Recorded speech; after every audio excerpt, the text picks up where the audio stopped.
নমস্কার সকলকে স্বাগত। আপনারা দেখছেন দীপং অ্যাস্ট্রো ইউটিউব চ্যানেল আর আমি আপনাদের সঙ্গে অ্যাস্ট্রোলজার ডক্টর নীলাদ্রি নারায়ণ বসু।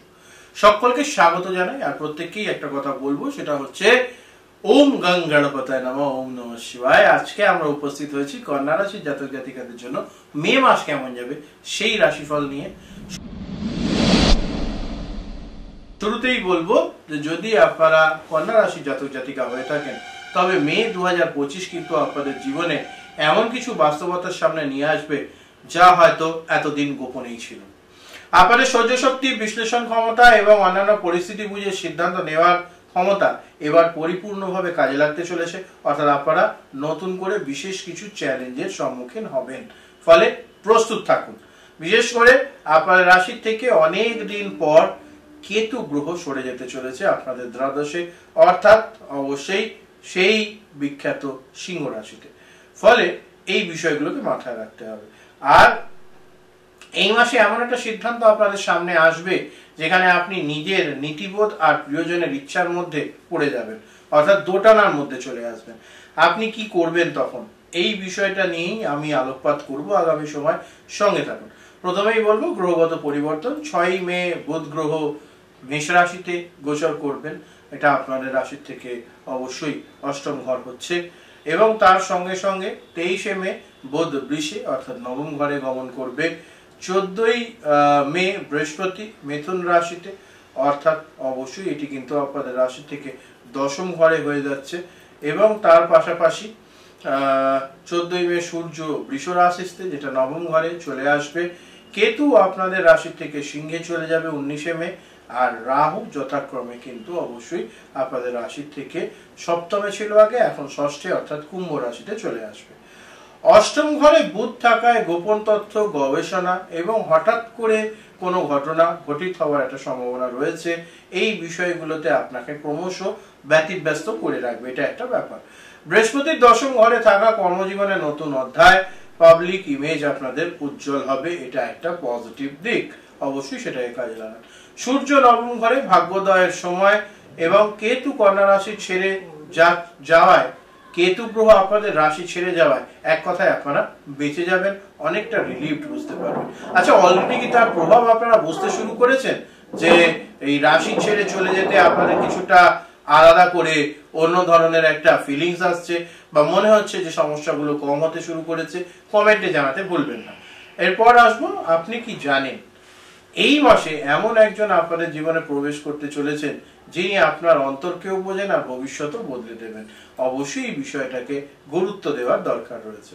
চলে আসবো এবার কেরিয়ার নিয়ে আলোচনায়। কেরিয়ারের ক্ষেত্রে যেটা দেখতে পাচ্ছি, কোথাও না কোথাও কেরিয়ার আপনাদের পুরোটাই রুল করবে কিন্তু দেবগুরু বৃহস্পতি দশম ঘরে। তাই আপনিও এখন স্পটলাইটে, অর্থাৎ সবাই আপনার ব্যাপারে আলোচনা করবে, আপনাকে দেখতে চাইবে, এটা একটা বড় ব্যাপার। যারা স্কুল কলেজের শিক্ষক, ডেটা অ্যানালিস্ট, স্বাস্থ্যকর্মী বা সরকারি চাকরিজীবী হিসেবে কাজ করছেন, তাদের জন্য সোনার সময়। অবশ্যই কিন্তু আপনাদের সময় ক্রমশ ভালো থেকে আরো ভালো হতে চলেছে।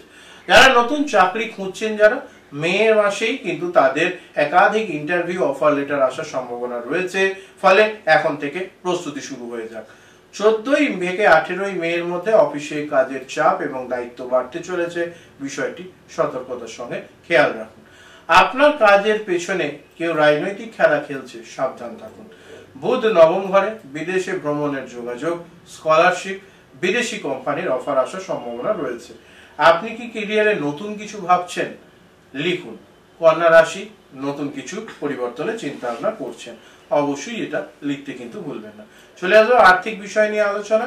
হঠাৎ এক ইনভেস্টমেন্ট থেকে রিটার্ন আসার সম্ভাবনা, দারুণ ব্যাপার। বাবা মায়ের কোনো জমি বা সম্পত্তির কাগজে আপনার নাম যুক্ত হতে পারে, এটাও কিন্তু অ্যাজ ওয়েল অ্যাজ ইকুয়ালি খুব কাজের একটা জিনিস। নতুন কোনো কোর্স বা জ্ঞান থেকে ইনকাম সোর্স তৈরি হতে পারে। তবে 23শে মে থেকে 30শে মে আর্থিক প্রতারণা বা ভুল লেনদেনের ঝুঁকি কিন্তু রয়ে যাচ্ছে, অবশ্যই এটাকে মাথায় রাখতে হবে।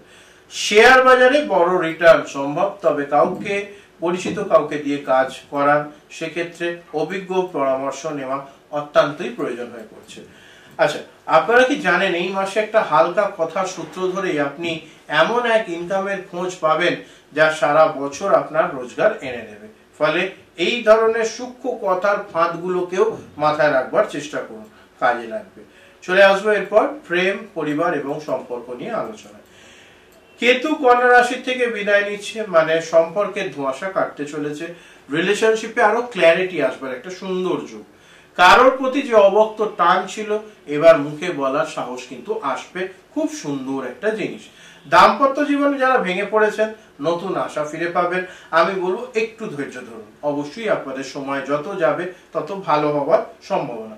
পরিবারে বাবা মার সঙ্গে দূরত্ব থাকলেও সেই সম্পর্ক মজবুত হবে। 28 মে পর্যন্ত প্রেমজ সম্পর্কের দরুন একটা ভালো সময় কাটানোর সম্ভাবনা কিন্তু আমি দেখতে পাচ্ছি। এবার বলবো যেটা, আপনারা কি মনে করেন যে এই সম্পর্ক ঠিকঠাক রাখতে হলে কিছু ছাড় দিতে হয়? লিখুন, ভালোবাসা মানে বোঝাপড়া। যদি সেটা আপনারা মনে করেন অবশ্যই কমেন্টে লিখতে কিন্তু ভুলবেন না। চলে আসবো এর পরবর্তী বিষয়, স্বাস্থ্য এবং মনন জগৎ। সেক্ষেত্রে বলবো কেতুর বিদায় মানেই অনিদ্রা, কারণ ভয়, ডিসিশন অ্যাংজাইটি এগুলো কম হতে থাকবে। পাশাপাশি স্ট্রেস কম হবে এবং কর্মক্ষেত্রে চাপের যে একটা বিষয় চলছিল সেটা অনেকটা ঠিক হওয়ার সম্ভাবনা। এছাড়াও যারা থাইরয়েড এবং নার্ভ সমস্যায়, পিঠের ব্যথায় ভুগছেন, চিকিৎসা খুবই জরুরি হওয়ার প্রয়োজন। মাথা ঠান্ডা রাখতে সকালে প্রতিদিন একটু প্রাণায়াম করুন আর তার সঙ্গে সঙ্গে সূর্যদেবকে প্রণাম করুন। মানসিক শান্তির জন্য ওম হ্রিম শ্রীম শ্রী সূর্যায় নমঃ এই মন্ত্রের 11 বার জপ করবেন, অবশ্যই ভালো ফলাফল পাবেন। আমি আরেকবার মন্ত্রটা রিপিট করে দিচ্ছি, ওম হ্রিম শ্রীম শ্রী সূর্যায় নমঃ এই মন্ত্র 11 বার জপ করবেন, অবশ্যই মানসিক অনেক শান্তি বৃদ্ধি পাবে। চলে আসবে পর আপনাদের জন্য বিশেষ রেমেডির পার্ট নিয়ে। আপনাদের জন্য শুভ রং হচ্ছে সবুজ ও বাদামি, পাশাপাশি শুভ সংখ্যা 5, 9 এবং 23 তারিখ। শুভ দিন 7, 14, 27। অবশ্যই বিষয়টা মাথায় রাখুন। পাশাপাশি আপনাদের জন্য ভাগ্যদায়ক সময় মে মাসের পুরো মাস জুড়ে সকাল 10:40 থেকে 12:15 টাইম হচ্ছে এমন একটা সময় যখন করা যে কোনো কাজ বিশেষভাবে আপনাদের জন্য সফল হওয়ার যোগ্য দাবিদার রাখে। চলে আসবে পর আপনাদের জন্য বিশেষ টোটকা। প্রতিদিন ঘর থেকে বের হওয়ার সময় ডান পা আগে রাখুন দরজার বাইরে। প্রতিদিন সকালে তুলসী গাছে জল দেবেন এবং তুলসী দেবতাকে প্রণাম করবেন, অবশ্যই আপনার জন্য খুব ভালো ফলাফল পাবেন।